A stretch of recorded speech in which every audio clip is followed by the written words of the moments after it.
হাফিজ ইবনুল জাওজি রাহমাতুল্লাহি আলাইহি বলেছেন যে বাইতুল মুকাদ্দাসের বিজয়ের এই চিন্তাকে আল্লাহ যেন সুলতান সালাহুদ্দিন আইয়ুবীর বুকের উপর একটা পাথর হিসাবে দিয়ে দিয়েছিলেন, যে যতক্ষণ পর্যন্ত বাইতুল মাকদিস কাফিরদের হাতে থাকবে ততদিন পর্যন্ত আমার কোনো শান্তি নাই।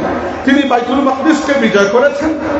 যদি তিনি ৮৮ বছর কাফিরদের হাতে থাকার পরে বাইতুল মাকদিসকে আবার বিজয় করতে পারেন, আল্লাহ যদি তার হাতে আবার বিজয় দেন, তাহলে বাইতুল মাকদিস বর্তমানে যে জালিমরা কবজা করে রেখেছে, যাদের হাতে গত ১.৫ বছর ধরে আমাদের নিরপরাধ মুসলমান ভাই বোনেরা শাহাদাতের সূরা পান করে যাচ্ছে, তাদের হাত থেকে পাক করে বাইতুল মাকদিসকে আল্লাহ আবার এই উম্মতের হাতে ফিরিয়ে দেবেন ইনশাআল্লাহ। আলাইহি ওয়াসাল্লামের ভবিষ্যৎবাণীকে সত্য প্রমাণিত করে বাইতুল মুকাদ্দাসকে বিজয় করেছেন। সেই বিজয়ের পরে 450 বছর বাইতুল মুকাদ্দাসে মুসলমানদের রাজত্ব ছিল। মুসলমানদের হাতে বাইতুল মুকাদ্দাসের পাক পবিত্রতা 450 বছর টিকে রয়েছিল।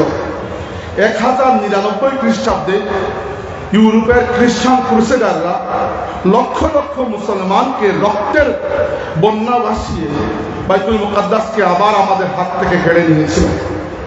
৮৮ বছর পরে সুলতান নুরউদ্দিন জঙ্গি রহমতুল্লাহি আলাইহি তরবিয়ত প্রাপ্ত এবং সৈয়দ আব্দুল কাদির মহিউদ্দিন জিলানী রহমতুল্লাহি আলাইহির মুরিদিন এবং মুহিদ্দিনের অন্তর্ভুক্ত ওলামায়ে কেরাম এবং মুজাহিদিন মিল্লাতকে সাথে নিয়ে সুলতান সালাহুদ্দিন আইয়ুবী রহমতুল্লাহি আলাইহি 1187 খ্রিস্টাব্দে আবার বাইতুল মুকাদ্দাসকে বিজয় করেছিলেন। যখন বিজয় করেছিলেন, বিজয় করার পরে প্রথম জুমায় তিনি সিরিয়ার হিমস শহর থেকে সুলতান নুরউদ্দিন জঙ্গি রহমতুল্লাহি আলাইহি তৈরি করে যাওয়া সেই মিম্বর নিয়ে এসেছিলেন, যে মিম্বরটি সুলতান নুরউদ্দিন জঙ্গি রহমতুল্লাহি আলাইহি বিজয়ী বাইতুল মুকাদ্দাসের জন্য আগে থেকে তৈরি করে ইন্তেকাল করেছে। সেই মিম্বরকে ফিরিয়ে আনা হলো। মিশর এবং পুরো আরবে শামের যত কারি আছেন সবাইকে দাওয়াত দেওয়া হলো। সুলতান সালাহুদ্দিন আইয়ুবী রহমতুল্লাহি আলাইহি সবাইকে বাইতুল মুকাদ্দাসের কোনায় দাঁড় করিয়ে বললেন, সবাই একসাথে আজান দাও, আজকে বাইতুল মুকাদ্দাস পাক হয়ে গেছে। সমস্ত কারীরা একসাথে আজান দিলেন। হাফিজ ইবনে কাসির রহমতুল্লাহি আলাইহি লিখেছেন, ১.৫ লক্ষ থেকে ২ লক্ষ মানুষ সেদিন মসজিদে আকসায় উপস্থিত ছিল। কারীরা যখন দাঁড়িয়ে বলেছেন আল্লাহু আকবার, আল্লাহু আকবার, মনে হচ্ছিল এই ১.৫ থেকে ২ লক্ষ মানুষের আনন্দে তাদের রূহ আল্লাহর কাছে চলে যাবে। এরপরে তৎকালীন যুগের শাইখুল ইসলাম ইমাম মহিউদ্দিন ইবনে জাকি রহমতুল্লাহি আলাইহিকে সুলতান সালাহুদ্দিন আইয়ুবী রহমতুল্লাহি আলাইহি মিম্বরের উপর উঠিয়ে দিলেন এবং বললেন, ৮৮ বছর পরে আজকে বাইতুল মুকাদ্দাসকে আবার আল্লাহর হাবিবের উম্মতের হাতে আল্লাহ ফিরিয়ে দিয়েছেন। আজকে আপনি বাইতুল মুকাদ্দাস থেকে আবার জুমার খুতবা প্রদান করবেন। সুলতান সালাহুদ্দিন আইয়ুবীর অনুরোধে শাইখুল ইসলাম মহিউদ্দিন ইবনে জাকি রহমতুল্লাহি আলাইহি সেদিন জুমার নামাজে যে খুতবা পাঠ করেছেন, সেই খুতবার কিছুটা অংশ আমি পাঠ করেছি। এই খুতবা আমার নয়, এটি হচ্ছে শাইখুল ইসলাম মহিউদ্দিন ইবনে জাকি রহমতুল্লাহ আলাইহির খুতবা।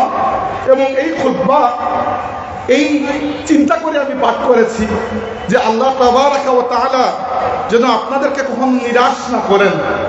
৮৮ বছর বাইতুল মাকদিস আমাদের হাতে ছিল না।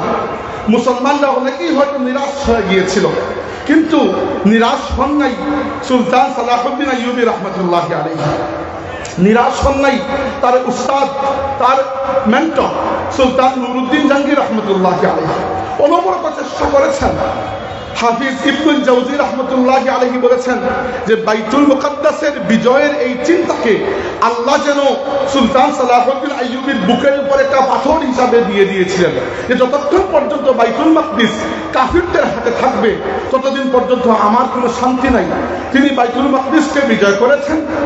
যদি তিনি ৮৮ বছর কাফিরদের হাতে থাকার পরে বাইতুল মাকদিসকে আবার বিজয় করতে পারেন, আল্লাহ যদি তার হাতে আবার বিজয় দেন, তাহলে করে বাইতুল মাকদিস বর্তমানে যে জালিমরা কবজা করে রেখেছে, যাদের হাতে গত 1.5 বছর ধরে আমাদের নিরপরাধ মুসলমান ভাই বোনেরা শাহাদাতের সূরা পান করে যাচ্ছে, তাদের হাত থেকে পাক করে বাইতুল মাকদিসকে আল্লাহ আবার এই উম্মতের হাতে ফিরিয়ে দেবেন ইনশাআল্লাহ।